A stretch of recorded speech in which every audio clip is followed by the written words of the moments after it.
जय Hind and hello guys, स्वागत है आपका आपके अपने YouTube चैनल ज्ञानदेह होस्ट में। और इस वीडियो में मैं आपको बताने वाला हूं रेलवे रिक्रूटमेंट बोर्ड यानी कि RRB, NTPC, under graduate level and graduate level online form 2025 के बारे में। गाइस इस वीडियो के अंदर दोनों पोस्ट पर अगर आपको अप्लाई करना है, जो कि आप कर सकते हैं, कंप्लीटली एलिजिबल है। अगर आपकी क्वालिफिकेशन 12वीं है और डिग्री है तो आपको उसके बारे में प्रोसेस बताया जाएगा। अगर आपके मन में कन्फ्यूजन है कि एग्जाम डेट दोनों के एक साथ में तो नहीं होगी, तो गाइज मैं आपको बता दूं कि दोनों के एग्जाम एक साथ में नहीं होंगे।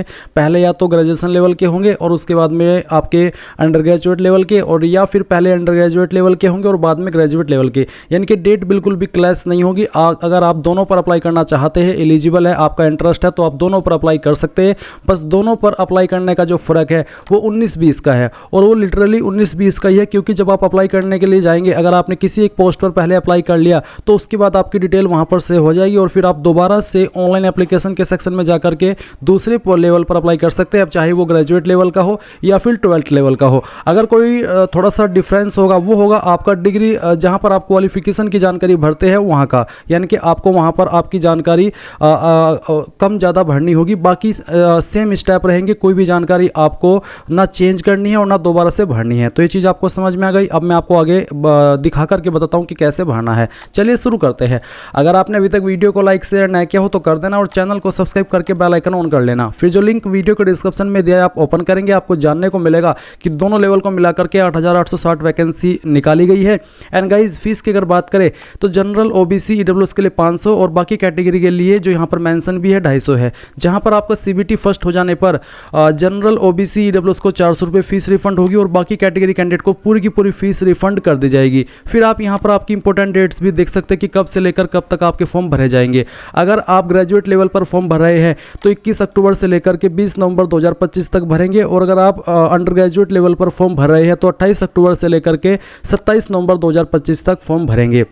फिर आपको यहाँ पर पोस्ट वाइज जो क्वालिफिकेशन है और जो वैकेंसी है टोटल वो देखने को मिलेगी। नीचे की तरफ आप आपका जो अदर डेट्स है वो भी चेक कर सकते हैं। अब ये सभी जानकारी चेक करने के बाद अगर आप इसमें एलिजिबल है, चाहे ग्रेजुएट लेवल पर या फिर 12th लेवल पर, और आप अप्लाई करना चाहते हैं तो आप कैसे करेंगे वो जान लीजिए। इंपॉर्टेंट लिंक के सेक्शन में आएंगे, अप्लाइंग ऑनलाइन लिंक ओपन करेंगे, इसके बाद आपके सामने यहाँ पर ये वेबसाइट आ जाएगी। अब मैं आपको बता दूँ कि अगर आपने इस वेबसाइट का इस्तेमाल करके जब से ये लॉन्च हुई है 2024 या फिर 2025 में कोई भी फॉर्म भरा है, कोई सा भी जो कि इस वेबसाइट के माध्यम से भरा गया हो, तो आपका रजिस्ट्रेशन हो रखा है। आपको दोबारा से नया रजिस्ट्रेशन करने की आवश्यकता नहीं है। आप डायरेक्टली लॉगिन के ऊपर क्लिक करेंगे और सिलेक्ट करेंगे कि मुझे लॉगिन विद आधार इसका इस्तेमाल करके लॉगिन होना है या फिर login with RRB account credential. अगर ये सिलेक्ट करते तो आपको आपका रजिस्टर्ड ईमेल एड्रेस या फिर नंबर और जो पासवर्ड आपने बनाया था उस वक्त वो, और फिर आई एम नॉट रोबोट के ऊपर क्लिक करके लॉगिन करेंगे। देन आपको सिलेक्ट करना हो कि आप नंबर के ऊपर ओटीपी चाहते हैं या ईमेल के ऊपर, जो भी आप सिलेक्ट कर लेंगे उसी के ऊपर ओटीपी जाएगा। जैसे आप ओटीपी डालेंगे तो आप इसमें लॉगिन हो जाएंगे। अगर गाइज आप ये वाला पासवर्ड भूल चुके हैं तो आप फॉरगॉट पासवर्ड के ऊपर क्लिक करके उसको रीसेट भी कर सकते हैं। इसके लिए आपको मोबाइल नंबर डालना होगा या फिर ईमेल आईडी और डेट ऑफ बर्थ, और फिर आई एम नॉट रोबोट के ऊपर क्लिक करके प्रोसीड करना होगा। देन आपको मैसेज और ईमेल के माध्यम से आपका एक न्यू पासवर्ड सेंड कर दिया जाएगा, जिसका इस्तेमाल करके आप लॉगिन हो जाएंगे।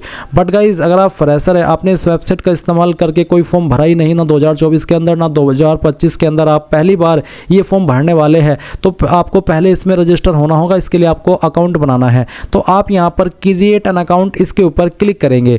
अब आपको यहां पर नोट करके यही चीज़ बोली जा रही है जो कि मैंने अभी आपको बताई कि अगर आपने 2024 या 2025 के अंदर कोई फॉर्म भरा था CEN का, जो इस पोर्टल के माध्यम से भरा गया हो, तो आपको दोबारा से लॉगिन होने की आवश्यकता नहीं है, दोबारा से रजिस्टर होने की आवश्यकता नहीं है। आप डायरेक्टली यहाँ पर लॉगिन कीजिएगा। बट आप तो क्योंकि इस वाले पेज पर आए हैं, आप तो फ्रेशर है, आपने इसका इस्तेमाल करके पहले कोई फॉर्म नहीं भरा, तो आप यहाँ पर ओके कर दीजिए कि मैं हाँ समझ चुका हूँ।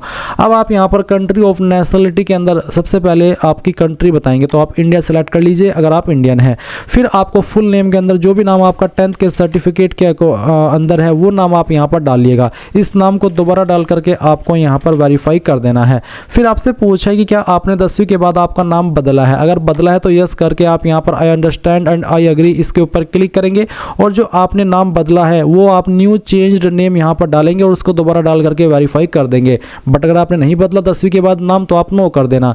उसके बाद जो आपकी डेट ऑफ बर्थ है वो आप यहाँ पर कैलेंडर के ऊपर क्लिक करके सेलेक्ट करेंगे, पहले ईयर, उसके बाद में आपको आपका मंथ सेलेक्ट कर लेना है और फिर यहाँ से डे, तो आपका डेट ऑफ बर्थ आ जाएगा। अगेन आप इसके ऊपर क्लिक करेंगे और जो आपकी डेट ऑफ बर्थ है वो आपको यहाँ पर इस तरह से एंटर कर देनी है, जैसे कि मैं आपको एंटर करके दिखा रहा हूँ। फिर आप आपका जेंडर सेलेक्ट करेंगे, जेंडर को भी दोबारा सेलेक्ट करके वेरीफाई कर देंगे। फिर यहाँ पर आपको फादर नेम डालना है, फादर नेम भी आपका 10th के सर्टिफिकेट के अकॉर्डिंग होना चाहिए। फादर नेम को दोबारा डाल करके वेरीफाई कर देना है। फिर आप मदर नेम डालेंगे और मदर नेम को भी दोबारा डाल करके वेरीफाई कर देना है। मदर नेम भले ही आपका 10th के सर्टिफिकेट के अकॉर्डिंग ना हो, कोई इशू नहीं होगा, बट आपका नाम और फादर नेम 10th के सर्टिफिकेट के अकॉर्डिंग ही होना चाहिए। अब कॉन्टैक्ट डिटेल में आप आपका मोबाइल नंबर डालेंगे और ईमेल डालेंगे, पहले ईमेल और फिर नंबर। और ध्यान दीजिए नंबर एक्टिव होना चाहिए, ईमेल भी एक्टिव होना चाहिए, क्योंकि यहाँ पर OTP वेरिफिकेशन होगा। तो आप ईमेल एड्रेस डालने के बाद जनरेट ईमेल OTP के ऊपर क्लिक करेंगे तो आपके ईमेल पर एक OTP सेंड किया जाएगा, वो आप यहाँ पर डाल देना। फिर मोबाइल नंबर पर भी सेम प्रोसेस आपको फॉलो करना है। उसके बाद नीचे 3 ऑप्शन है, verification through DigiLocker, verification through Aadhaar card और I do not have a Aadhaar card. तो आप यहाँ पर किस माध्यम से वेरिफिकेशन करना चाहते हैं? वेरिफिकेशन थ्रू डिजिलॉकर अगर इसके लिए तो आप यहाँ पर इसके ऊपर क्लिक करेंगे, वेरिफिकेशन थ्रू डिजिलॉकर के ऊपर। गाइज मैं आपको बता दूं कि मैंने पहले से इस वेबसाइट के ऊपर अकाउंट बना करके रखा है और मैंने 2 अकाउंट बनाए हुए हैं, क्योंकि कई बार ऐसा होता है कि हमें अलग अलग तरीके से आपको चीज़ें समझानी होती है, इसलिए मैं यहाँ पर नया जो अकाउंट है वो क्रिएट नहीं कर सकता, बट मैं आपको यहाँ पर चीज़ें एक्सप्लेन कर सकता हूं। तो आप वेरिफिकेशन थ्रू डिजिलॉकर के ऊपर जैसे ही क्लिक करेंगे तो आपको डिजिलॉकर की वेबसाइट के ऊपर ऑटोमेटिकली रीडायरेक्ट किया जाएगा, जहां पर अगर आपका अकाउंट बना हुआ है डिजिलॉकर के ऊपर तो आप डायरेक्टली लॉगिन हो जाएंगे, नहीं बना हुआ है तो आप डिजिलॉकर का अकाउंट क्रिएट करते हुए वहां पर अपनी डिटेल्स की परमिशन देंगे। और अगर आप ये माध्यम सेलेक्ट नहीं करते तो आप वेरिफिकेशन थ्रू आधार कार्ड का ऑप्शन सेलेक्ट कर लेना, जहां पर आपको आपका आधार कार्ड नंबर डालना है और फिर जनरेट आधार OTP के ऊपर क्लिक करना है। आपके नंबर पर जो कि आधार के साथ में लिंक है एक OTP जाएगा, जो आप यहां पर डाल करके वेरीफाई कर देंगे। और फिर आपको I confirm that I am 18 years old या फिर ओल्डर, यानी कि मेरी एज 18 प्लस या उससे ज़्यादा है, तो आप इसके ऊपर टिक कर देना। फिर गाइज आप यहां पर नीचे देखेंगे क्रिएट योर पासवर्ड, तो आप एक यहां पर अपनी चॉइस का पासवर्ड बनाएंगे। पासवर्ड आपका कैसा हो वो आप जान लीजिए। पासवर्ड के अंदर इंग्लिश का कैपिटल लेटर कम से कम 1, स्पेशल कैरेक्टर कम से कम 1, स्मॉल लेटर कम से कम 1 और कोई डिजिट भी होना चाहिए। तो कुछ इस तरह का पासवर्ड आपको बनाना होगा, उसको दोबारा डाल करके वेरीफाई कर लेना है। फिर गाइज आप आई एम नॉट रोबोट के ऊपर क्लिक करेंगे और इसके बाद preview and create an account इसके ऊपर क्लिक करेंगे। देन आपने जो भी इन्फॉर्मेशन यहाँ पर अभी तक भरी है वो सभी आपके सामने आएगी, आप एक एक करके सभी जानकारी को अच्छे से चेक कर लेना।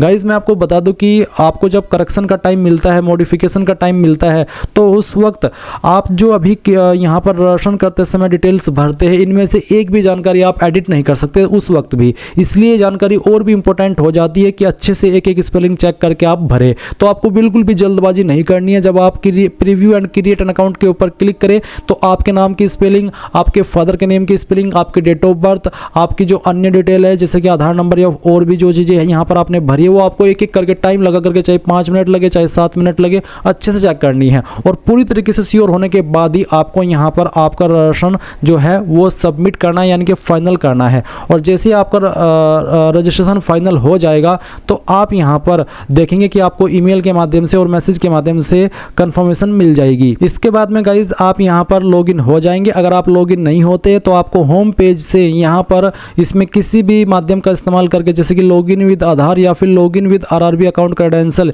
इसके ऊपर क्लिक करेंगे। आपका रजिस्टर्ड नंबर या ईमेल एड्रेस जो अभी आपने रजिस्टर किया है, उसके बाद में जो पासवर्ड आपने बनाया वो डालेंगे और आई एम नॉट रोबोट के ऊपर क्लिक करके लॉगिन कर लेंगे। लॉगिन के ऊपर क्लिक करने के बाद आपके सामने कुछ ऐसा इंटरफेस आएगा। यहाँ पर आपको ऑनलाइन एप्लीकेशन के सेक्शन पर क्लिक करना है। इस सेक्शन पर क्लिक करने के बाद आप यहाँ पर जो रिसेंटली JEE की वैकेंसी आई है जिसके फॉर्म 31 अक्टूबर से 30 नवंबर 2025 तक भरे जाएंगे वो भी आप देखेंगे। और नीचे की तरफ आपकी जो RRB NTPC ग्रेजुएट लेवल और जो अंडर ग्रेजुएट लेवल की वैकेंसी है वो आप देखेंगे। ऊपर है आपकी ग्रेजुएट लेवल और नीचे है आपकी अंडर ग्रेजुएट लेवल पर। तो आपको सेलेक्ट करना है कि आपको किस लेवल पर अप्लाई करना है। आपको 1 बाय 1 अप्लाई करना होगा और दोनों के लिए अलग अलग से फीस भी पे करनी होगी। तो पहले आप सिलेक्ट कर लीजिए कि मुझे कौन से लेवल पर अप्लाई करना है। जैसे कि मैं आपको पहले इस वीडियो के अंदर ग्रेजुएट लेवल पर कैसे अप्लाई करना है उसके बारे में जानकारी देने वाला हूँ। मैं आपको ये भी बता दूँ कि जब आप किसी भी एक लेवल पर पहले अप्लाई कर लेंगे तो गाइज़ आपको दोबारा से आपकी पर्सनल डिटेल, आपकी बैंक डिटेल, आपका एड्रेस, आपकी अन्य डिटेल ये सब भरने की आवश्यकता नहीं है। आपको सिर्फ एक ही बार भरनी है, क्योंकि ये आपकी एक बार भरने पर सेव हो जाएगी। उसके बाद आप चाहे तो जब दोबारा किसी दूसरे लेवल पर अप्लाई करें उसको एडिट भी कर सकते हैं। और गाइज आप चाहे तो जो आपकी क्वालिफिकेशन की जानकारी है वो भी एडिट कर सकते हैं। बस अगर कुछ डिफरेंस होगा तो वो होगा आपकी क्वालिफिकेशन की जानकारी का, क्योंकि उसमें आपको उस पोस्ट पर अप्लाई करने के लिए जो क्वालिफिकेशन मांगी है वो अलग से ऐड करनी होगी। जैसे ग्रेजुएट लेवल पर अप्लाई करने पर आपको डिग्री की जानकारी या डिप्लोमा की जानकारी देनी है, और अगर आपको 12th लेवल पर अप्लाई करना है तो आपको 10वीं के बाद में आपके 12वीं की जानकारी देनी है। ये डिफरेंस है, बाकी कोई डिफरेंस नहीं रहेगा। अब आप सिलेक्ट कर लीजिए कि आपको यहाँ पर कौन से लेवल पर अप्लाई करना है और किस जोन में अप्लाई करना है, तो वो आप सिलेक्ट कीजिए और फिर नेक्स्ट के ऊपर क्लिक कर दीजिए। इसके बाद ऊपर की तरफ आपकी वो इन्फॉर्मेशन आएगी जो कि आपने अभी रजिस्ट्रेशन करते समय भरी है, और नीचे की तरफ आपको कुछ इन्फॉर्मेशन भरनी है। और अगर आप पहले से रजिस्टर्ड थे, यानी कि आपने 2024 या 2025 के अंदर इस वेबसाइट का इस्तेमाल करके कोई भी फॉर्म भरा है, तो आपने जो उस वक्त इन्फॉर्मेशन भरी थी ऑटोमेटिकली यहाँ पर फैच कर ली जाएगी। आपको दोबारा से भरने की आवश्यकता नहीं है। हाँ, अगर आप उसमें कोई चेंजेस करना चाहते तो वो आप यहाँ पर कर सकते हैं। तो अभी आपको आपका मैरिटल स्टेटस बताना है, मैरिड हो या फिर अनमैरिड हो, जो भी है वो आप सिलेक्ट कर लीजिए। इसके बाद में आप देखेंगे रिलीजन, तो जो भी आपका रिलीजन है वो आपको सिलेक्ट कर लेना है। रिलीजन सेलेक्ट करने के बाद में आप देखेंगे do you wish to avail fee exemption. जो फी एग्जाम्शन मिलता है, मैं आपको थोड़ा एक्सप्लेन कर देता हूँ कि ये ऑप्शन है क्या। जो मैंने आपको वीडियो की शुरुआत में बताया था कि जो जनरल ओबीसी ईडब्ल्यूएस उनको 500 रुपये फीस पे करनी है, और जो बाकी कैटेगरी कैंडिडेट है और फीमेल है उनको 250 रुपये फीस पे करनी है। तो ऐसे में मैंने आपको ये भी बताया था कि जब आपका CBT फर्स्ट हो जाएगा तो जनरल ओबीसी ईडब्ल्यूएस को 400 रुपये फीस रिफंड की जाएगी, भले ही आपने एग्जाम पास किया हो या फेल किया हो। और जो बाकी कैटेगरी कैंडिडेट है जिन्होंने 250 रुपये फीस पे की है उनको पूरी की पूरी फीस रिफंड होती है। तो क्या आप चाहते हैं कि वो मुझे फीस बाद में रिफंड हो? अगर आपने यहाँ पर यस किया तो ही आपको वो फीस रिफंड होगी। अगर आपने इस वाले ऑप्शन में नो कर दिया कि मैं फी एग्जाम्शन नहीं चाहता, तो जो आपने अभी यहाँ पर फीस पे की है वो आपकी चली जाएगी। बाद में जब आपको रिफंड का लिंक मिलेगा रिफंड का प्रोसेस फॉलो करने के लिए, तो उस वक्त चाहे आप उसको फॉलो करें ना करें आपको फीस रिफंड नहीं होगी, क्योंकि आपका वहाँ पर सिस्टम के अंदर पहले से ही जवाब दाखिल होगा कि हाँ आपको तो फीस रिफंड चाहिए ही नहीं थी, आपने इस ऑप्शन में नो कर दिया था। तो आप इस सभी कैंडिडेट अगर आपको फीस रिफंड चाहिए तो आप इस ऑप्शन में यस कर देना। उसके बाद में जो आपकी मदर टंग है यानी कि मातृभाषा है वो आप सिलेक्ट कर लेंगे। फिर choice of language of examination, किस लैंग्वेज के अंदर आप एग्जाम देना चाहते हैं, जो भी लैंग्वेज आप सिलेक्ट कर लेंगे फिर इसी लैंग्वेज में आपको एग्जाम देना होगा। उसके बाद permanent visible mark of identification first, आपकी बॉडी के ऊपर ऐसा निशान जिससे आपकी बॉडी की पहचान होती है। ये निशान आपकी बॉडी के ऊपर कहीं पर भी हो सकता है, जैसे कि जलने का, कटने का, या फिर कोई इंजरी, या फिर आपका बर्थ मार्क, तो जो भी है वो आप लिख देना। फिर आएगा सेकंड मार्क, तो अगर आपकी बॉडी के ऊपर एक से ज़्यादा मार्क है तो आप दूसरे मार्क के बारे में भी यहाँ पर लिख देंगे। ये दोनों ऑप्शन फिल करने अनिवार्य है, तो कोई भी छोटा मोटा जहाँ पर जो भी निशान है वो आप लिख देना। इसके बाद आती है कम्युनिटी यानी कि कास्ट कैटेगरी, तो जो भी कास्ट कैटेगरी है जैसे कि जनरल है यानी कि UR, ST है, OBC है, फिर EWS है। जनरल के कैटेगरी सिलेक्ट करने वाले कैंडिडेट के लिए कोई अतिरिक्त ऑप्शन नहीं आएगा, बट अगर आप ST है तो आपके सामने अतिरिक्त ऑप्शन आएंगे, और वो अतिरिक्त ऑप्शन कुछ ऐसे होंगे जैसे कि आप यहाँ पर देख सकते हैं। तो आपको सबसे पहले नेम ऑफ द ट्राइब यानी कि आपकी ट्राइब कौन सी है ये इन्फॉर्मेशन आपको देखने को मिलेगी आपके कास्ट सर्टिफिकेट के अंदर, जो कि आपका सेंट्रल का बना होना चाहिए। उसके बाद जो आपका कास्ट कैटेगरी सर्टिफिकेट नंबर है वो आप डालेंगे, ये भी आपको आपके सर्टिफिकेट के ऊपर देखने को मिल जाएगा। फिर कौन सी अथॉरिटी ने आपका सर्टिफिकेट जारी किया, ये सर्टिफिकेट जनरली इन पोस्ट के अधिकारी द्वारा जारी होता है जो यहाँ पर आपको दिए गए हैं। तो आपको चेक करना है आपका सर्टिफिकेट, जहाँ पर मोहर लगी होती है, जहाँ पर साइन हो रखे होते हैं वहीं पर लिखा होता है उस पोस्ट के अधिकारी का नाम। अगर वो हिंदी में लिखा है तो आप उसको ट्रांसलेट कर लेना, गूगल ट्रांसलेट में जाकर के देख लेना कि वो पोस्ट इंग्लिश में कौन सी बनती है, और फिर वही पोस्ट आपको यहाँ पर सेलेक्ट कर लेनी है। उसके बाद आप यहाँ पर बताएंगे कि कौन सी स्टेट के द्वारा सर्टिफिकेट जारी हुआ है। फिर आपको यहाँ पर कम्युनिटी सर्टिफिकेट डेट यानी कि किस डेट में कम्युनिटी सर्टिफिकेट आपका इशू हुआ है वो डेट भी आपको उसके ऊपर मिल जाएगी, वो डेट आप यहाँ पर सेलेक्ट कर लेंगे। फिर जो SC ST को फ्री ट्रैवल पास मिलता है रेल का, क्या आप वो लेना चाहते हैं? अगर हाँ तो यस, और नहीं लेना चाहते तो नो करेंगे। यस करने के बाद में जो आपका कास्ट सर्टिफिकेट है वो आप अपलोड करेंगे, जो इसका साइज है वो 400 KB से कम और फॉर्मेट PDF का होना चाहिए। अब अगर आपका ये जो सर्टिफिकेट है वो इमेज में है तो आप उसको PDF में कैसे बनाएंगे जान लीजिए। गूगल के अंदर आना, सर्च करना इमेज टू PDF, और सर्च करने के बाद में पहले वाली वेबसाइट ओपन कर लेना। फिर सेलेक्ट JPG इमेजेस के ऊपर क्लिक करना, और जो आपका सर्टिफिकेट है कास्ट का जो आपके पास इमेज अवेलेबल है वो सिलेक्ट कर लेना। मैं डेमो के लिए इमेज सिलेक्ट करके दिखा रहा हूँ। और फिर आप कन्वर्ट टू पीडीएफ पर जैसे क्लिक करेंगे तो एक क्लिक के अंदर आपकी फाइल पीडीएफ के अंदर कन्वर्ट हो जाएगी और आप सिंगल क्लिक के अंदर उसको डाउनलोड कर लेंगे और फिर वो फाइल आपको यहाँ पर अपलोड कर देनी है। बस ध्यान रहे कि साइज 400 KB से कम ही रहना चाहिए, ज़्यादा ना हो, नहीं तो अपलोड नहीं हो पाएगा, एरर आता रहेगा। गाइज यहाँ पर मैं थोड़ी सी जानकारी उन कैंडिडेट के लिए भी एक्सप्लेन कर दूं जो कैंडिडेट ओबीसी कैटेगरी से आते हैं। तो अगर आप ओबीसी या आप ओबीसी सिलेक्ट करेंगे, ओबीसी सिलेक्ट करने के बाद में यहाँ पर आपके सामने एक ऑप्शन आएगा जहाँ पर पूछा कि सिलेक्ट नॉन क्रीमी या फिर creamy layer status under OBC. तो आपको बोला है कि OBC creamy layer is consider as a UR, यानी कि जो कैंडिडेट ओबीसी क्रीमी लेयर है वो जैसे कि यूआर कंसिडर किए जाते हैं, वो यूआर की कैटेगरी के अंदर ही माने जाएंगे, यानी कि जनरल। तो अगर आप क्रीमी लेयर है वो बताइए, और अगर आप नॉन क्रीमी लेयर है तो आप वो बताइए। अगर आप क्रीमी लेयर है तो आप क्रीमी लेयर सेलेक्ट करके I understand and I agree इसके ऊपर क्लिक करेंगे, और अगर आप नॉन क्रीमी लेयर है तो आप इसको सिलेक्ट कर लेंगे। और फिर आपको यहाँ पर बोला भी है कि the OBC candidate must produce OBC non creamy layer certificate based on the income.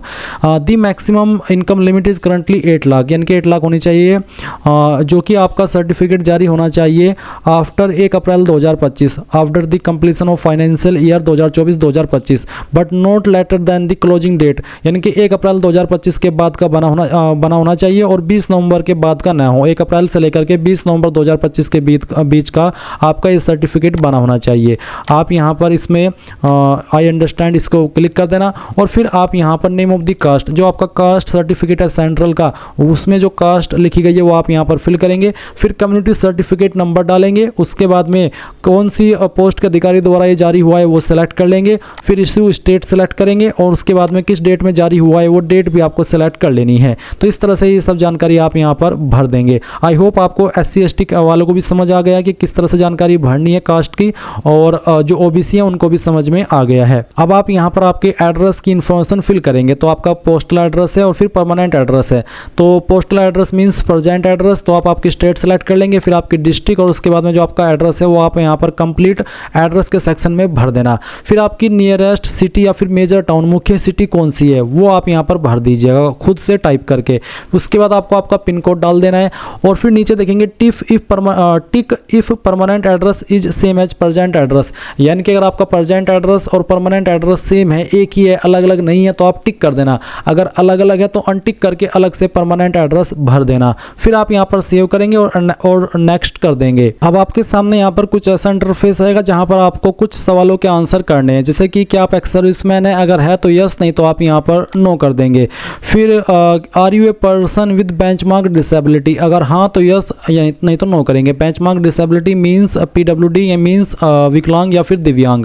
इसके बाद आएगा स्क्राइब, तो is your writing ability affected, यानी कि क्या आपको लिखने में प्रॉब्लम है और आप अफेक्ट है, उसका आपके पास सर्टिफिकेट भी है और आपको उसके लिए स्क्राइब चाहिए। अगर हाँ तो यस, नहीं तो आप नो करेंगे। अगर आप बिल्कुल ठीक है ऊपर वाले की दया से तो आप नो कर देना। इकोनॉमिकली वीकर क्लास EBC, अगर आप EBC कैंडिडेट है, क्या आपको सवाल बेसिकली ये पूछा है कि are you eligible to avail fee concession under EBC, यानी कि क्या EBC के अंदर जो फी कंसेशन है क्या आप उसके लिए एलिजिबल है। अगर हाँ तो यस करने पर आपको यहाँ पर संबंधित जानकारी देनी होगी, जैसे कि टाइप ऑफ डॉक्यूमेंट बताना होगा, इश्यूइंग अथॉरिटी बतानी होगी, सर्टिफिकेट नंबर और डेट ऑफ इशू। बट अगर आप यहाँ पर नहीं है, जैसे कि यहाँ पर सवाल आया था आपके सामने इकोनॉमिकली बैकवर्ड क्लास, तो अगर आप इसमें नहीं आते हैं तो आप यहाँ पर नो कर देना। फिर यहाँ पर सवाल है are you an employee of Indian Railways, क्या आप इंडियन रेलवेज के एम्प्लॉय है, अगर हाँ तो यस, नहीं तो आप नो कर देंगे। फिर सवाल है current employment details, name of the current department organisation, तो अगर आप कोई करंट डिपार्टमेंट में काम करें इनमें से, जैसे कि सेंट्रल गवर्नमेंट, स्टेट गवर्नमेंट या फिर पब्लिक सेक्टर अंडरटेकिंग, तो सिलेक्ट कर ले। अगर आप बेरोजगार है, कोई जॉब नहीं करे या फिर छोटी मोटी जॉब करे जो आप बताना नहीं चाहते क्योंकि वैसे ही प्राइवेट है बहुत छोटी मोटी, तो आप नॉट एप्लीकेबल के ऊपर क्लिक कर देना। इसके बाद आप देखेंगे बैंक डिटेल, तो आपको यहाँ पर refund of fee account holder name, यानी कि किस अकाउंट के अंदर आप फीस रिफंड चाहते हैं उसका नाम आप यहाँ पर भरेंगे। अब आपका सवाल है कि क्या मैं किसी और बैंक डिटेल भी दे सकता हूँ, तो हाँ आप दे सकते हैं, बट मैं आपको प्रेफर करूंगा कि अगर आपका बैंक अकाउंट है आप अपने ही बैंक अकाउंट की डिटेल भरें, अगर ना हो तब जाकर के आप अपना किसी और का डिटेल दे सकते हैं। फिर refund of fee bank account number, bank account का नंबर देना है, उसको दोबारा डाल करके कंफर्म कर देना है। फिर IFSC कोड डालना है जो कि आपको आपकी पासबुक के ऊपर और चेकबुक के ऊपर मिल जाएगा, या फिर गूगल के अंदर अपने बैंक का नाम लिखना, ब्रांच का नाम लिखना और IFSC कोड लिख करके सर्च करना। तो आप ऑनलाइन वे में भी अपना IFSC कोड प्राप्त कर सकते हैं, वो आप डाल देना और कन्फर्म के ऊपर क्लिक करना। देन आपको बैंक का नाम और बैंक का एड्रेस यहाँ पर ऑटोमेटिकली देखने को मिल जाएगा। फिर आप यहाँ पर सेव करने के बाद नेक्स्ट के ऊपर क्लिक करेंगे। अब आपके सामने यहाँ पर क्वालिफिकेशन की जानकारी आएगी। तो गाइज यहाँ पर मेरा पहले से अकाउंट है, इसलिए मेरी 10वीं की इन्फॉर्मेशन ऐड है, तो मैं इसी इन्फॉर्मेशन को एडिट करके आपको दिखाता हूँ। तो आप यहाँ पर देखेंगे कि सबसे पहले आप मैट्रिकुलेशन सेलेक्ट करेंगे, फिर बताएंगे कौन सी स्टेट से आपने आपकी 10वीं की है, किस डिस्ट्रिक्ट से की है वो डिस्ट्रिक्ट सेलेक्ट करेंगे, आपके बोर्ड का नाम यहाँ पर भरेंगे, चाहे वो कोई सा भी बोर्ड है, जैसे कि CBSE, UP या ICSE या फिर कोई अन्य स्टेट का बोर्ड, तो आप यहाँ पर लिख देना। उसके बाद में डेट ऑफ पासिंग किस डेट में पास की है, फिर 10वीं का रोल नंबर और 10वीं का सर्टिफिकेट नंबर या सीरियल नंबर, कोई एक चीज़ आप यहाँ पर भर देना। उसके बाद आप इसको ऐड कर देंगे। ऐड करने के बाद में आप यहाँ पर सिलेक्ट क्वालिफिकेशन में बैचलर डिग्री सेलेक्ट करेंगे, डिसिप्लिन सब्जेक्ट में बैचलर डिग्री, उसके बाद में name of the course as existing on certificate, कौन सा क्वालिफिकेशन ग्रेजुएट में BA BSc BCom जो भी है वो आप लिख देना। उसके बाद में स्टेट कहाँ से किया है वो स्टेट आप सिलेक्ट कर लेना। फिर आपको डिस्ट्रिक्ट बतानी है, फिर नेम ऑफ कॉलेज यूनिवर्सिटी, चाहे आप आपके कॉलेज का नाम दे चाहे आपकी यूनिवर्सिटी का, कोई भी एक चीज़ आप यहाँ पर भर देना। उसके बाद में डेट ऑफ पासिंग, किस डेट में आपने इसको पास कर लिया था वो डेट भी आपको यहाँ पर सिलेक्ट कर लेना होगा। उसके बाद में do you have typing proficiency in English Hindi on computer, क्या आपको टाइपिंग प्रोफिशेंसी या टाइपिंग आती है, चाहे हिंदी के अंदर चाहे इंग्लिश के अंदर कंप्यूटर के अंदर। अगर हाँ तो यस, नहीं आती है तो नो कर देना, ये आपकी चॉइस है, इससे कोई आपके फॉर्म के ऊपर प्रभाव नहीं पड़ेगा। उसके बाद आप ऐड करेंगे तो ये जानकारी आपकी ऐड हो जाएगी। अब आप यहाँ पर नेक्स्ट के ऊपर क्लिक कर देंगे।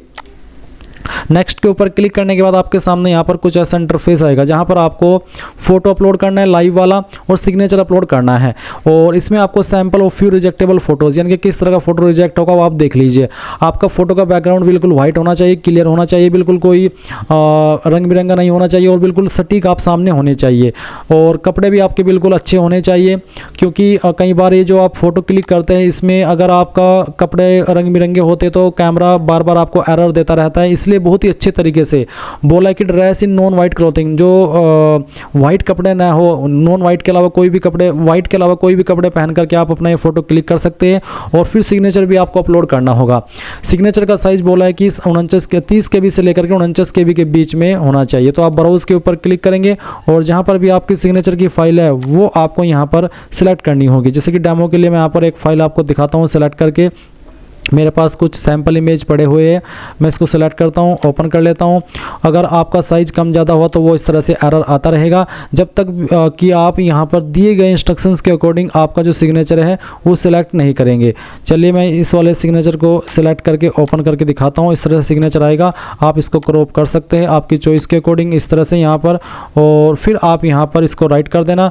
और उसके बाद आप यहाँ पर देखेंगे कि आपका सिग्नेचर इस तरह से आ जाएगा। अगर वो ब्लर हो रहा है तो आपको उसका जो वाइट पार्ट है, यानी कि जो आपका सिग्नेचर है उसमें वाइट पार्ट होता है ना, आपको उतना ही सिग्नेचर रखना है जितने में सिग्नेचर है। बाकी जो वाइट पार्ट होता है जब आप उसको इस तरह से अपलोड करते हैं तो वो ब्लर हो जाता है, इसलिए इस चीज़ का आपको ध्यान रखना है। फिर आप यहाँ पर टिक करेंगे I have uploaded my own signature, इसके ऊपर टिक और सेव करेंगे एंड देन आप नेक्स्ट के ऊपर क्लिक कर देंगे।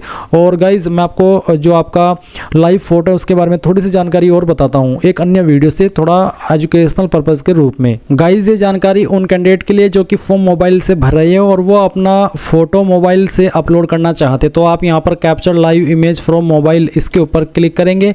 इसके ऊपर क्लिक करने के बाद में यहाँ पर गाइज आपको कुछ ऐसा विकल्प देखने को मिलेगा। आप QR कोड को स्कैन करना और फिर जो लिंक आएगा उसके ऊपर क्लिक करना। उसके बाद आपको RRB अप्लाई इस तरह की वेबसाइट ओपन होगी। आप यहाँ पर 2 फैक्टर ऑथेंटिकेशन के माध्यम से इसमें लॉगिन हो जाना और फिर आप यहाँ पर इसको अलाउ कर देना।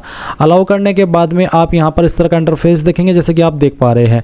आपको कैप्चर लाइव इमेज इसके ऊपर क्लिक करना होगा। जैसे आप कैप्चर लाइव इमेज के ऊपर क्लिक करेंगे तो आपका कैमरा ऑन हो जाएगा। आप बहुत ही सिंपल तरीके से अपना जो फोटो है वो कैप्चर कर लेंगे। फोटो कैप्चर हो जाने के बाद में आपके सामने इस तरह से आएगा और फिर आप यहाँ पर इसको सबमिट कर देना, यानी कि इसको आपको फाइनल सबमिट करना होगा। आप देख सकते हैं कि आपका फॉर्म सक्सेसफुली आपका जो फोटो है वो सक्सेसफुली अपलोड हो चुका है।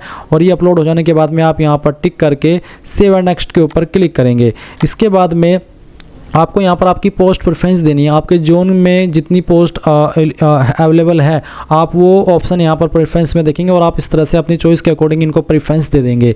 तो आप यहाँ पर जैसी प्रेफरेंस दे दें आपको यहाँ पर नीचे टिक करना है। टिक करने के बाद में नीचे डिक्लेरेशन देखेंगे। डिक्लेरेशन में आपको यहाँ पर पैलेस का नाम देना है। आप में से बहुत सारे कैंडिडेट यहाँ पर अपना खुद का नाम दे देते हैं। आपको खुद का नाम नहीं देना है, उस जगह का नाम देना है जहाँ से आप फॉर्म भर रहे हैं और उसमें भी सिटी का नाम, और फिर सबमिट कर नेक्स्ट कर देना है। और उसके बाद आपके सामने आपके फॉर्म का प्रीव्यू आएगा।